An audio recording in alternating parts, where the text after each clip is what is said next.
Irmãos, então eu quero saudar a todos com a graça e paz. Amém. Então, o pastor Francinaldo vai dar uma palavrinha também, dando início, orando por nós. A irmã Márcia, se quiser também falar alguma coisa. Então vamos deixar a irmã Márcia dar a abertura e logo em seguida eu oro? Amém. Pode ser. Boa noite, irmãos. Graça e paz.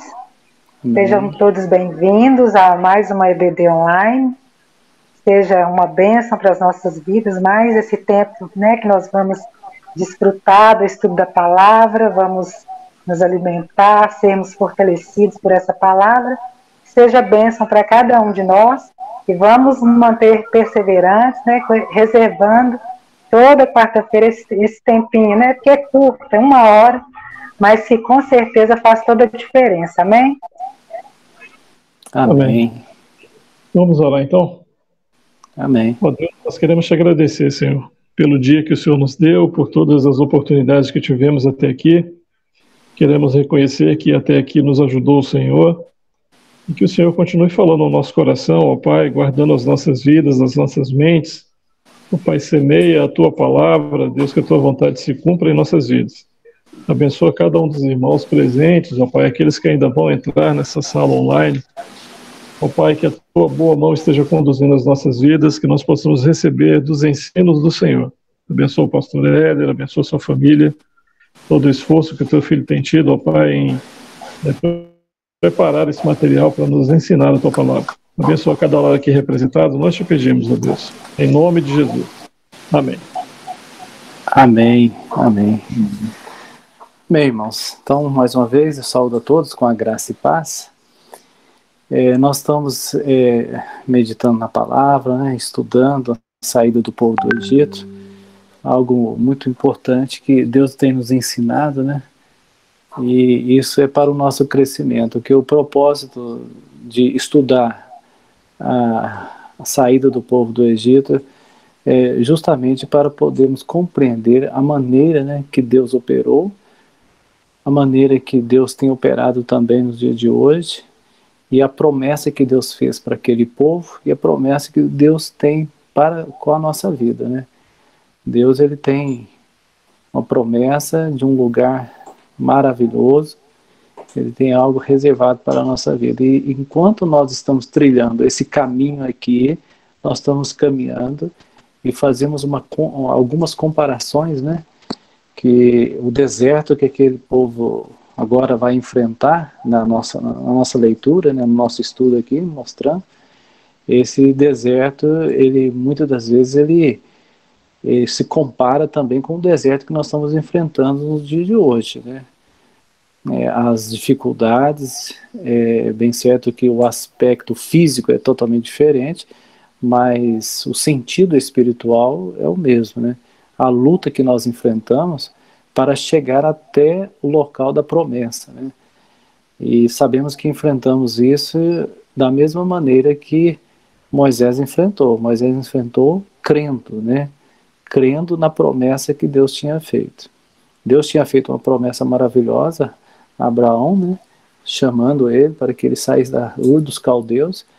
Ele então toma posse daquela palavra, começa a trilhar, e Deus opera de várias maneiras, né, de várias coisas, até que o povo estava no Egito, e no Egito ali eles tiveram as experiências, né, nós falamos sobre as pragas, e essa saída agora é a morte do primogênito, né, Deus então manda preparar ali a Páscoa, e eles então creem na palavra, todos aqueles que creram na palavra preparar, e eles foram livres da morte, e puderam sair, tiveram a experiência de enfrentar o mar Vermelho se abriu, Deus operou com mão forte, tirou aquele povo do Egito, e falamos a respeito das dificuldades que começaram a ter agora no início da caminhada pelo deserto. E essa caminhada, logo de início, já se deu ali, eles precisando de água, e eles chegam num lugar chamado Mara, e as águas de Mara eram amargas, por isso é o nome de Mara, né?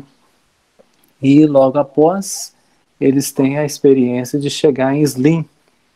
E chegando em Slim, eles encontram as palmeiras e encontram lugar, encontram água, o refrigério, o descanso, mostrando para nós que nós podemos também descansar no Senhor, esperar no Senhor, que seja qual for a luta que nós enfrentamos no dia a dia, a vitória ela está bem próxima, né? Como estava bem próxima ali de Mara. Então aqueles que perseveram na presença do Senhor, eles encontram bênçãos na nossa frente, né? Glória do Senhor se manifesta sobre a nossa vida, né? Experiências particulares, experiência na família, no trabalho. Então mostrando assim, que Deus ele não desampara aqueles que perseveram na caminhada. E chegamos então, foi um breve resumo, né? Chegamos então no Monte Sinai. Falamos também um pouquinho aqui, só relembrando, a respeito da bandeira, né? É algo importante sobre o símbolo, né, da estrela ali de Davi. E isso também aprendemos na aula passada, o significado disso. Até chegar no Monte Sinai, onde Deus agora ele dá a esse povo uma experiência notável que é a respeito das tábuas da lei. Então, eu coloquei aqui uma figura que eu peguei, né, mostrando né, uma ilustração, né, uma representação aqui de que Moisés ele atende o chamado do Senhor e ele sobe ao monte, e no monte ele tem uma experiência maravilhosa com o Senhor, que Deus fala com ele, né? Então aqui é só para a gente ter uma ideia, o povo estava embaixo, e ele sobe ao monte, e ele tem essa experiência com Deus. Então, o que aconteceu no monte? Né? O que aconteceu ali? Então, isso nós podemos chamar que foi um pacto que Deus fez. Lá em Êxodo, no capítulo 19, né, versos 5 a 6, traz uma descrição, né, mostrando do pacto que Deus tem com o seu povo. Né. Eu vou até abrir aqui a Bíblia, que fica mais fácil para a gente ler aqui. Ó. Êxodo 19. Os irmãos estão me ouvindo? Sim. Sim, estamos ouvindo. Amém. Tudo bem. Amém, glória a Deus. Sejam bem-vindos, viu? Pastor, João, Álvaro, mais outros irmãos aí. Estamos atentos. Mas então, amém, né? Se alguns irmãos quiserem fazer algum comentário, é só chamar, viu? Então, Êxodo, no capítulo 19, verso 5, diz assim, né? E agora, pois, se diligentemente ouvirdes a minha voz e guardardes o meu conserto, então sereis a minha propriedade peculiar dentre todos os povos, porque toda a terra é minha, e vós me sereis um reino sacerdotal e um povo santo. Essas são as palavras que falarás aos filhos de Israel. Então, Deus ele fala ali de uma forma especial, né, no Monte Sinai, a respeito do que é que Deus, o que ele queria do povo. Então, essa seria uma posição de Deus em relação ao povo e a posição do povo em relação a Deus. Então, o Yahvé, né, Jeová, o Senhor, ele fala de uma forma exclusiva a este povo de Israel. O que isso mostra para nós? Mostra que a palavra de Deus ela tem uma direção. E a direção é exatamente para aqueles que abrem o coração para Ele. Então, Deus ele faz dessa maneira porque o nome dele será glorificado. Então, ele se apresenta a este povo como um Deus exclusivo. Né? Olha, eu sou um Deus que estou pronto para operar nas vossas vidas. Então, o que ele queria em contrapartida também? Ele queria uma adoração exclusiva. Né? Adorarás somente o Senhor teu Deus, não a outros deuses. Então, o Senhor Jeová, o Yahvé, né? Ele se apresenta como um Deus exclusivo e ele também requer que a adoração, né, o servir seria somente a ele. Também é apresentado, né, para aquele povo com uma proteção e provisão, ou seja, ele se apresenta mostrando que estaria com ele com todos os momentos, que não iria faltar a provisão dele, o povo iria poder contar com o auxílio do Senhor em todos os instantes, e ia também E o que ele requeria do povo? Requeria do povo uma submissão. Aceitar a palavra do Senhor, aceitar o governo do Senhor. E isso também é o que Cristo ele se apresenta para nós, para a igreja. Cristo ele se apresenta como esposo e a igreja como a esposa. E o que o esposo ele espera dessa esposa? Ele espera também uma submissão. Essa submissão não é escravidão, né? Essa submissão é esse respeito que nós temos. A igreja ela tem esse respeito e ela dá a autoridade ao Senhor Jesus. Nós damos essa autoridade a Ele. Nós colocamos Ele como o Senhor da nossa vida, porque Ele é o Senhor. Então nós o reconhecemos como o Senhor da nossa vida. Então, é um pacto que foi feito ali no Monte Sinai. Então Deus estava dando a proteção, a provisão e requerendo, né, queria uma posição deste povo. Também, nesse pacto, né, nós podemos ver uma promessa maravilhosa que está em Gênesis 15, né, ao seu descendente dei esta terra, desde o ribeiro do Egito até o grande rio, o Eufrates. Né? Então, e o texto vai mais à frente, né? Mas o que isso mostra? Mostra que Deus chama esse povo e fala, olha, eu tenho uma bênção reservada para vossas vidas. O que caberia ao povo? Somente crer. Hoje também, Deus tem uma promessa para nós. E qual é a promessa? Vida eterna, salvação. E o que cabe a cada um de nós, né, a sua igreja, a igreja amada, a imaculada, né, cabe a cada um crer nesta promessa. Nós demonstramos através dos nossos atos, através do nosso comportamento, através do nosso viver do dia a dia, esta crença que nós temos. E como é que isso é colocado em prática? É quando nós dizemos não ao pecado, é quando nós falamos não tudo aquilo que desagrada ao Senhor, quando nós falamos não para o caminho tortuoso, porque em todos os instantes, irmãos, nós temos a oportunidade de escolher. Todo momento da nossa vida nós podemos escolher entre andar no caminho certo ou andar no caminho errado. A promessa foi feita sim, e essa promessa também está sobre a nossa vida. A promessa é quando ele Jesus falou, olha, eu não vos deixarei órfãos, mas enviarei o Espírito Santo. Isso aconteceu quando? Quando ele estava subindo ao Pai. Né? Quando ele entra na sua glória para todos sempre, ele diz, olha, não vai ficar órfão, mas eu vou dar o Espírito Santo Consolador, e eu vou voltar. Então há uma promessa sobre a igreja que é sobre a volta gloriosa do Senhor Jesus. Nós, através da nossa atitude, através do cumprimento, né, da palavra de Deus, dos mandamentos do Senhor, nós então demonstramos a nossa crença verdadeira que nós temos no Senhor, na palavra do Yahvé. Deus também dá àquele povo, né, algo especial neste pacto, mostrando ali que haveria, né, lá no decorrer agora da caminhada, as leis que foram 613. Acabaria o povo que? Qual seria a posição de Israel? Obediência. Para que serve a lei? A lei ela servia para que o povo pudesse permanecer na presença de Deus, nas orientações do Senhor. Era preciso a lei? Sim, era preciso. Para aquele momento, a palavra nos ensina que foi algo benéfico para todos aqueles que andavam na presença do Senhor. Então, 613 é o conjunto de todos os mandamentos que, de acordo com o judaísmo, constam no Torá, os 5 livros de Moisés, né, que é o Pentateuco, né.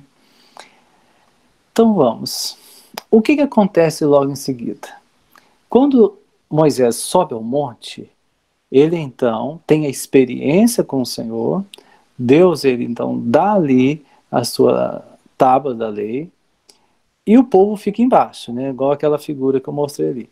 Quando ele volta, o que ele encontra? Uma idolatria. O povo não aguentou, né? Fizeram o quê? Um bezerro de ouro. Queria um Deus para palpar. Queria um Deus que estivesse à frente aos olhos humanos, carnais. Meus irmãos, isso também não foge muito do que nós temos contemplado nos dias chamados hoje. Não foge muito. Por quê? Há muitas pessoas que não exercem essa crença verdadeira de crer no invisível, né? Que é o exercitar da fé, como está registrado na palavra, e eles partem para uma maneira de querer ver Deus fisicamente. E a palavra nos ensina, né, que não será dessa maneira. E que nós precisamos, bem-aventurado, o que diz a palavra? Bem-aventurado, que com os olhos não viram, mas que coração creram. Falou isso para Tomé, não foi isso? Que Tomé, ele demonstra ali uma maneira que ele queria, ó, se eu não colocar o dedo, se eu não ver, se eu não sentir, eu preciso palpar, eu preciso de algo físico, né? E muitas pessoas agem dessa maneira. Então, eles fizeram assim também no passado, fizeram dessa maneira. Eles achavam que precisavam, né, desta maneira para poder acalmar o povo, né, e fizeram um bezerro. Quando Moisés, ele volta, o que ele fica? Ele fica revoltado. Por quê? Porque ele viu o bezerro. Mas como pode um povo, né, eu subir para poder ter uma comunhão plena e receber a palavra de Deus, agora eu chego e vocês estão fazendo essa adoração, essa idolatria, e o que o Senhor estava requerendo? Ele queria uma exclusividade. Moisés então, ele clama ao Senhor, ele ora a Deus, e Deus, ele ouve a intercessão de Moisés. Ele recebe agora novamente as tábuas da lei. Ela foi quebrada, mas logo após, em seguida, depois desse ato do quebrar das tábuas, e depois de ele falar com o povo, ele intercede pelo povo, e Deus então orienta, mas sobe lá no monte que eu vou falar contigo novamente. E assim aconteceu. Então, Jeová ou Javé são palavras que transliteram o termo hebraico Yavé, que por sua vez refere-se ao tetagrama, né? Eu não sei falar esse nome, né? Eu não sei se nem se dá para falar, né? O Álvaro, dá para falar, Álvaro? Esse Iá é Yavé, né? É Yavé, como se seria... Como se tivesse uma vogal ali, né? Os judeus, depois que eles voltam do exílio, eles deixaram de pronunciar. Que não tomarás o nome do teu Deus em vão. Então, ali só tem consoantes. Então, depois se colocaram as vogais, como está lá em cima em hebraico. Então, o mais próximo hoje é Iavé. Porque no hebraico não tem a palavra J. Então, seria Iová, ou então Jeová. Porque então, no hebraico não tem o J. Então, o mais próximo hoje é essa pronúncia aqui, Iavé. Iavé, amém. Amém. É esse tetagrama. Amém. Então, segundo alguns historiadores, né, eu não contei um por um, mas segundo alguns, dizem que esse nome é encontrado pelo menos 6.823 vezes na Bíblia, né, na Escritura. Então, o significado de Jeová, Javé ou Iavé. Pelo fato de Iavé, e consequentemente as transliterações Jeová e Javé, referem-se ao original hebraico, né, igual o Álvaro falou mesmo. A maioria dos estudiosos entende que este nome vem do verbo Yahayá, né, que significa ser, existir e vir a ser. Essa conclusão é apoiada especialmente pela passagem bíblica lá em Êxodo 3, 13 e 14, onde o próprio Deus diz a Moisés o seu nome. Assim, Yahvé é naturalmente Iavé, Javé ou Jeová. Tem sido interpretado como significando eu sou o que sou, ou, em outra tradução possível do verbo hebraico, eu serei o que serei. Então, nas traduções da Bíblia em português, geralmente Yahvé é traduzido como Senhor, ou transliterado como Jeová ou Javé. Bem, né? E o uso de Jeová em nomes compostos, né, nós temos Irmão também. Éder, Pode irmão falar. Éder, volta só um pouquinho essa estampa anterior aí. Espera aí. Isso. É só os irmãos verem aqui, quando aparece aqui, principalmente na nossa Bíblia, Almeida Corrigida Atualizada, a palavra aqui, Senhor, está em caixa alta, todas elas com letra maiúscula. Isso. Então, essa palavra Senhor, então, ela significa Yahvé. O pastor Julião sabe disso, que as pessoas mais antigas, as nossas Bíblias mais antigas traziam a palavra Jeová para fazer a diferença com a palavra Senhor. Tá? Muito boa. Que nós temos no hebraico uma palavra chamada... O Deus de Israel também é chamado de Senhor, que é Adonai. Tá? Então, você tem parecia a palavra Senhor. E algumas Bíblias traziam a palavra Jeová. Por causa dos testemunhos de Jeová, olha aqui, a sua Bíblia também tem a palavra Jeová, vou te mostrar aqui também, Jeová. Aí, para que não houvesse essa confusão, a Sociedade Bíblica do Brasil começou fez a nova tradução, tirou a palavra Jeová e traduziu o nome Eu Sou pela palavra Senhor, mas com caixa alta.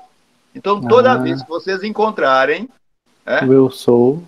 Não, essa palavra Senhor, em caixa alta, representa o quê? Eu sou. Muito boa. Muito boa a observação. Essa é a sua observação. Então, então a palavra Senhor, ela com caixa alta representa o eu sou. Eu sou o que sou. E quando aparece a palavra Senhor, né, que significa Adonai, né? Ela diz o Senhor ao meu Senhor. Já viu lá no Jesus fala? O Davi fala? Diz o Senhor ao meu Senhor. Então diz Yahvé ao meu Senhor, que é Cristo, né? Amém. Então, boa observação. Muito bom. Então, o uso de Jeová em nomes compostos. O nome Yahvé também aparece em diversas passagens, formando um nome composto, e assim são transliterados. Jeová Jireh, que significa o Senhor proverá. Jeová Sabaoth, né? Senhor dos exércitos. Jeová Tisdikneu, Senhor, justiça nossa. Jeová Nissi, o Senhor é minha bandeira. Falamos bem sobre a bandeira na aula passada, né? Jeová Rafá, o Senhor que sara. Jeová Shalom, o Senhor é paz. Jeová Ra, o Senhor é o meu pastor. Jeová Shammah, o Senhor está presente, né? Jeová Kadesh, o Senhor que vos santifica, né? O importante é entender que o significado deste nome, qualquer que seja a sua transliteração ou vocalização, Jeová, Javé, Yahvé ou Yohavá, enfatiza a imutabilidade de Deus e sua fidelidade expressas em seu pacto com seu povo. Vale também saber que Jesus utilizou esse mesmo nome para referir-se a si mesmo, igual falou para nós agora, né? Afirmando, portanto, sua plena divindade como Deus, lá em João 8, 58 a 59, né? E diz assim: respondeu-lhe Jesus, em verdade, eu vos digo, antes que Abraão existisse, eu sou. Álvaro, esse aí tá com caixa alta, né? Então, quando Jesus se refere assim, eu sou, né? O nome de Deus ele pode significar aquele que é, que está sendo e que será, né? Isso. É o verbo ser, né? É o verbo então, ser. é o que já foi, Moisés, eu já fui Deus, né? Eu estou sendo Deus e serei Deus. Então, Amém. quando Jesus apresenta ao povo, né? É o mesmo Deus que aparece lá no Monte Sinai agora, encarnado na pessoa do Filho. Isso mesmo. Deus eterno, encarnado na pessoa do Filho. Amém. Então, por isso que ele fala que eu sou, né? Era interessante também quando eles se apresentam com a mulher samaritana, né? Nós sabemos, quando o Messias vier, ele nos falará essas coisas, né? E ele também usa essa expressão, eu sou. Né? Eu sou. Eu sou. Amém. Então, prosseguimos aqui, né? Deus prometeu 3 coisas condicionadas à obediência de Israel. Primeiro, Israel seria sua propriedade peculiar, ou possessão. Implica tanto um valor especial como uma relação íntima. O Senhor escolheu Israel dentre todas as nações para o seu povo especial e para ser como sua esposa. Igual eu coloquei no quadro lá, né, tá? Seria um reino sacerdotal. Os israelitas teriam acesso a Deus e deveriam representar o Senhor, seu rei, perante o mundo inteiro. E outra, seria povo santo, né? É isso que Deus queria. Deus prometeu 3 coisas condicionadas a essa obediência. Ou seja, Israel precisava entender isso, precisava andar na obediência, precisava cumprir isso, né? Ser uma propriedade particular, entender que eles teriam acesso ao Senhor e deveriam representar perante o mundo um sacerdote, um reino sacerdotal, e também precisava ser um povo santo, separado para isso. Deus, ele concede ao povo agora também, a Moisés, de uma forma especial, né? Ele dá ali no Monte Sinai, o que? Os 10 mandamentos, né? Que foram as tábuas da lei. Quem escreveu as tábuas da lei? Essa é uma pergunta que às vezes as pessoas ficam falando, foi Moisés? Foi o Senhor?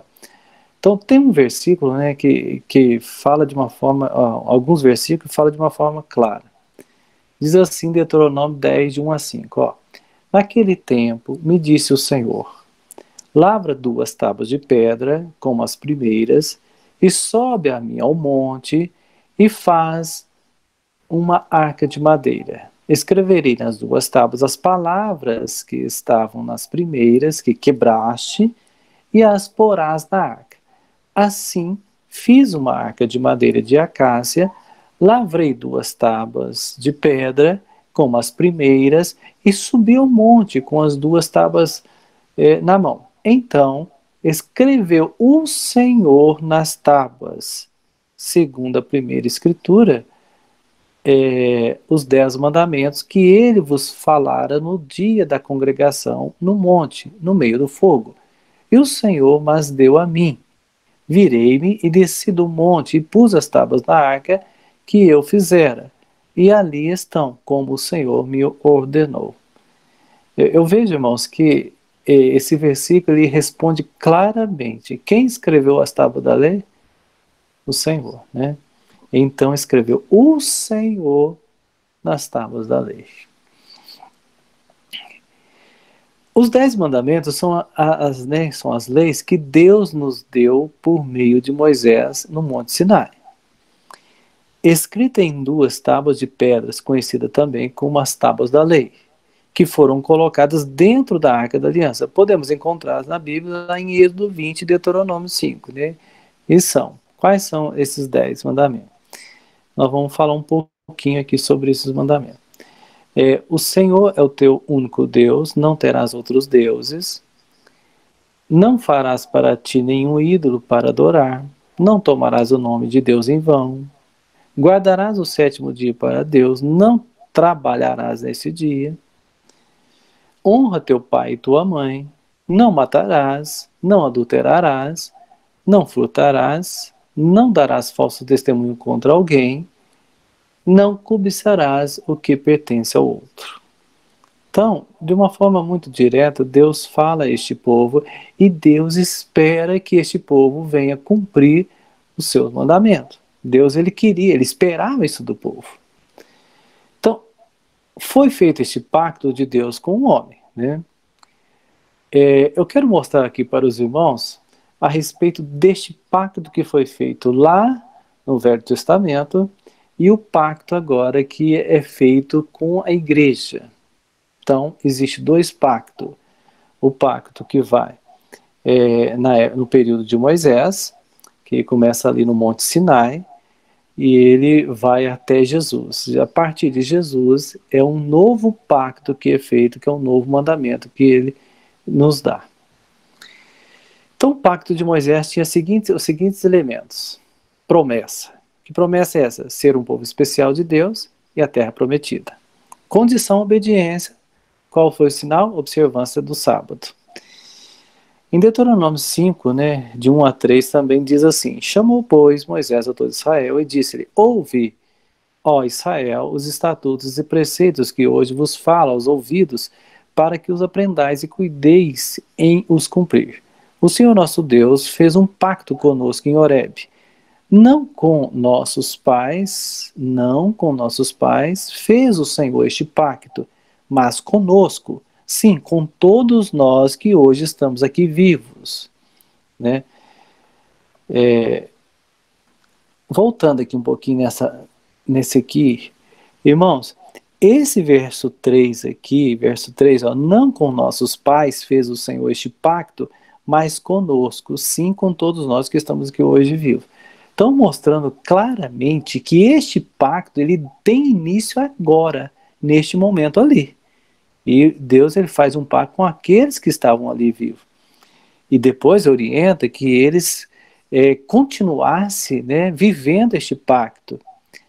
E pelo que a palavra nos ensina, nós podemos ver que existiria um tempo para esse pacto que foi feito ali.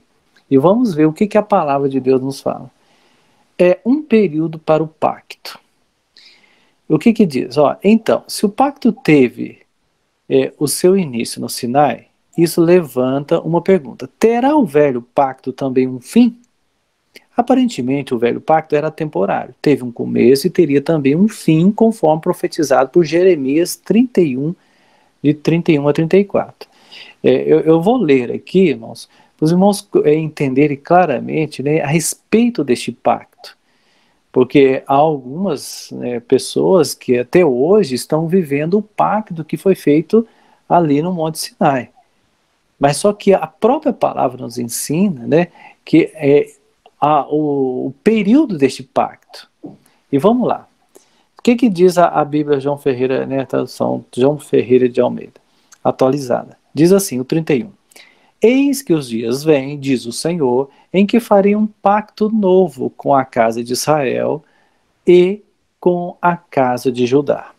Não conforme o pacto que fiz com seus pais no dia em que os tomei pela mão, para os tirar da terra do Egito, esse meu pacto que eles invalidaram, apesar de eu os haver desposado, diz o Senhor. Mas este é o pacto que farei com a casa de Israel depois daqueles dias, diz o Senhor. Porei a minha lei no seu interior e a escreverei no seu coração, e eu serei o seu Deus, e eles serão meu povo. E não ensinarão mais cada um ao seu próximo, nem cada um ao seu irmão, dizendo, conhecei ao Senhor, porque todos me conhecerão, desde o menor deles até o maior, diz o Senhor, pois lhe perdoarei a sua iniquidade e não me lembrarei mais dos seus pecados. Então, meus irmãos, o Senhor usa o profeta para poder, então, mostrar, deixa eu dar um permitir, usa o profeta para mostrar que haveria um pacto a ser feito em um tempo pela frente. Que este pacto o Senhor colocaria tudo dentro do nosso coração. Vamos lá. Jeremias profetizou que Deus faria um pacto novo, um novo pacto, não como o anterior. Diz que a lei de Deus será colocada em nossos corações. Não nos é dito aqui exatamente o que essa lei compreende, Não fala, apenas que o que quer que seja, não será igual ao velho pacto, ou seja, o novo pacto não é como o decálogo. Isso está bem claro na palavra do Senhor, para que os irmãos possam ver que tem um divisor de águas aí, né? O que quer que seja esse novo pacto, será fundamentalmente diferente de alguma forma. Isso com toda certeza. Lá em Coríntios, irmãos, deixa eu só ver aqui. Se tem alguém chamando aqui. Não. Lá em 2 Coríntios, no capítulo 3, né, diz assim: começamos outra vez a recomendar-nos a nós mesmos? Ou, porventura, necessitamos, como alguns, de carta de recomendação para vós ou de vós? Vós sois a nossa carta escrita em nossos corações, conhecida e lida por todos os homens. Sendo manifesto como carta de Cristo, ministrada por nós, escrita não com tinta, mas com o Espírito de Deus vivo, não em tábuas de pedra, mas em tábuas de carne do coração. E é por Cristo que temos tal confiança em Deus. Não que sejamos capazes, por nós, de pensar alguma coisa como de nós mesmos, mas a nossa capacidade vem de Deus, o qual também nos capacitou para sermos ministros de um novo pacto, não da letra, mas do Espírito, porque a letra mata, mas o Espírito vivifica. Ora, se o ministério da morte gravado com letras em pedra veio em glória, de maneira que os filhos de Israel não podiam fixar os olhos no rosto de Moisés por causa da glória de seu rosto, a qual se estava desvanecendo. Como não será de maior glória o ministério do Espírito? Porque se o ministério da condenação tinha glória, muito mais excede em glória o ministério da justiça, pois na verdade o que foi feito glorioso não é em comparação à glória inexcedível. Porque se aquilo que se desvanecia era glorioso, muito mais glorioso é o que permanece. Tendo, pois, tal esperança, usamos de muita ousadia no falar, e não somos como Moisés, que trazia um véu sobre o rosto para que os filhos de Israel desvanecia. Mas o entendimento lhes ficou endurecido, pois até o dia de hoje a leitura do velho pacto permanece no mesmo véu, não lhes sendo revelado que em Cristo é ele abolido. Sim, até o dia de hoje, sempre que Moisés é lido, um véu está posto sobre o coração deles. Contudo, convertendo-se um deles ao Senhor, é-lhe tirado o véu. Ora, o Senhor é o Espírito, e onde há o Espírito do Senhor, há a liberdade. Aí há a liberdade. Mas todos nós, com o rosto descoberto, refletindo como um espelho a glória do Senhor, somos transformados de glória em glória na mesma imagem, como pelo Espírito do Senhor. Então, meus irmãos, o que isso que mostra para nós? Mostra que a experiência agora do novo pacto com o Senhor é algo notável. A época de Moisés, o que se passou, a lei de Moisés, a lei mosaica, ela foi até Cristo. A partir de Cristo, nós temos um novo pacto, onde esta lei, ela é agora dada por Cristo. E o que Cristo fala a respeito desta lei? Existe uma lei escrita nos corações dos cristãos sobre o novo pacto. Paulo, ele vem mostrando para este povo que a lei de Cristo, ela não aboliu a Escritura, mas ela deu cumprimento ao novo pacto. Qual lei é esta? A palavra lei é usada de diferentes formas na Escritura. Observamos como a palavra é usada na Escritura e como é aplicada em diferentes grupos. Considerando as várias formas que a palavra lei é usada, passagem que se encontra em 1 Coríntios, Paulo ele descreve como em alguns casos ele restringe e em outros casos ele exercita a sua liberdade cristã. Ele faz isso, irmãos, para ganhar outros para o evangelho, né? Em Coríntios, né, ele diz, olha, pois sendo livre de todos, fiz-me escravo de todos para ganhar o maior número possível. Fiz como judeu para os judeus, para ganhar os judeus, para os que estão debaixo da lei, como se estivesse eu debaixo da lei. Embora debaixo da lei não esteja, para ganhar os que estão debaixo da lei. Para os que estão sem lei, como se estivesse sem lei, não estando sem lei para com Deus, mas debaixo da lei de Cristo, para ganhar os que estão sem lei. Fiz como fraco para com os fracos, para ganhar os fracos. Fiz-me tudo para todos, para por todos os meios chegar a salvar alguns. Ora, tudo faço por causa do Evangelho, para que dele tornar-me co-participante. Então, esta lei ela é apresentada da forma agora que Cristo nos apresentou. O que podemos observar nesta palavra de Paulo? Pontos, né, que observados por Paulo. Quando Paulo estava com os judeus, que estavam debaixo da lei de Moisés, ele agia como se estivesse também debaixo da lei de Moisés. Paulo, como um cristão sob o novo pacto, não estava debaixo da lei de Moisés. Quando Paulo estava com gentios que nunca estiveram debaixo da lei de Moisés, ele tampouco observava a lei de Moisés. Cristãos sob o novo pacto não estão sem a lei de Deus. Esses são os pontos. Cristãos sob o novo pacto estão sob a lei de Cristo. Isso é importante, irmãos, mostrando para nós que esta caminhada que nós temos na presença do Senhor, a obediência que nós temos, ela mostra claramente o cumprimento da profecia, da palavra, daquilo que o Senhor requer sobre a sua igreja. O esposo requer da esposa. A palavra lei, de três formas diferentes usada por Paulo. A lei de Moisés, ou seja, judeus raciais ou de nascimento estavam debaixo da lei. Somente válida do Sinai até a cruz. E nós falando sobre a lei de Moisés. Os que viveram antes do Sinai não estavam debaixo dessa lei. O que a palavra nos ensina que foi a partir do Sinai. Gentios nunca estiveram debaixo dessa lei. Cristãos sob o novo pacto não estão debaixo dessa lei. Outra coisa, a lei de Deus. O que fala? Existe uma lei transcendental, eterna, que é definida pelo próprio Deus e sua existência. É quem e o que ele é, tudo que é consistente com a natureza de Deus está de acordo com a sua lei. Tudo que está em contra da natureza de Deus é pecado. Todas as criaturas de todos os tempos têm estado e sempre estarão sujeitas a esta lei suprema, porque são criaturas e Deus é o Criador. Todos que caem fora desta lei eternal são condenados. O que nós vivemos agora? A lei de Cristo. Esta lei, meus irmãos, é muitas vezes referida no Novo Testamento como a lei de Cristo, né? E lá em Coríntios, né?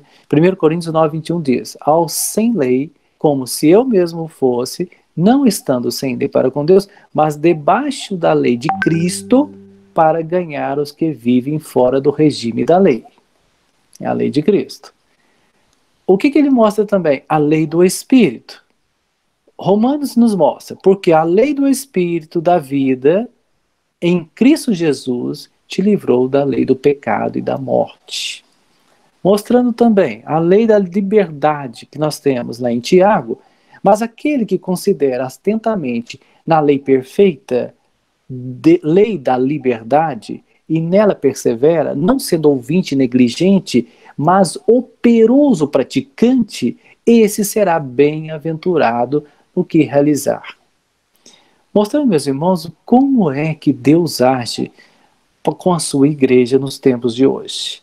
Esta lei é a lei que nós servimos, a lei de Cristo. Não abandonamos o que foi registrado no passado, mas cumprimos aquilo que Cristo nos ensinou, a lei do Espírito, a lei da liberdade em Cristo. A lei perfeita mostrando também em Tiago e a lei real, que mostra em Tiago 2,2. Se vós, contudo, observais a lei régia, segundo a Escritura, amarás o teu próximo como a ti mesmo. Fazeis bem. Meus irmãos, esta é a lei sob a qual os cristãos do novo pacto vivem. Nós vivemos esta lei. Desta maneira, nós estamos sendo preparados, né? Preparados para morarmos com o Senhor na eternidade. Desta maneira, esta lei, ela faz parte da nossa vida. Cumprimos a lei de Cristo.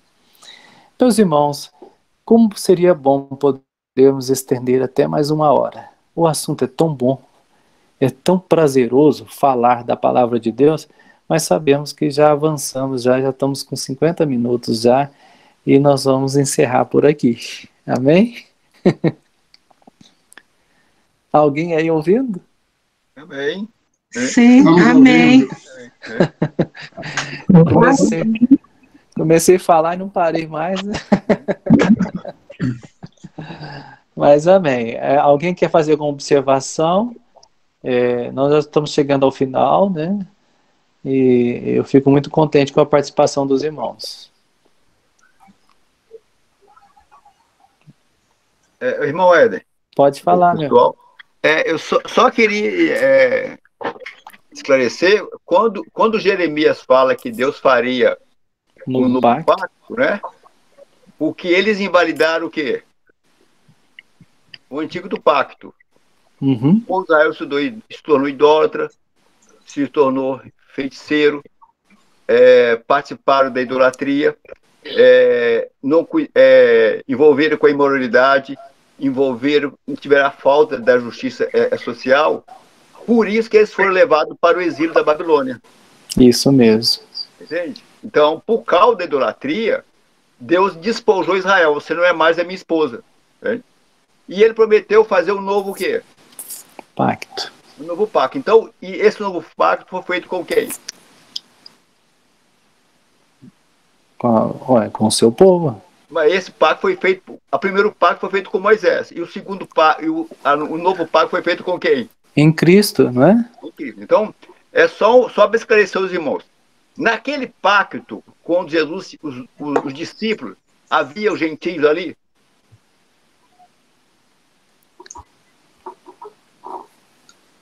Alô? Alô, eu estou perguntando para os irmãos. Cortou aqui. Quando Jesus faz o pacto, a ceia, esse é o pacto da nova aliança, havia gentios sentados na mesa com ele? Não, havia só judeu. Havia só judeu. Então Jesus ele faz um pacto somente com o quê? Esse é o pacto com a casa de Israel.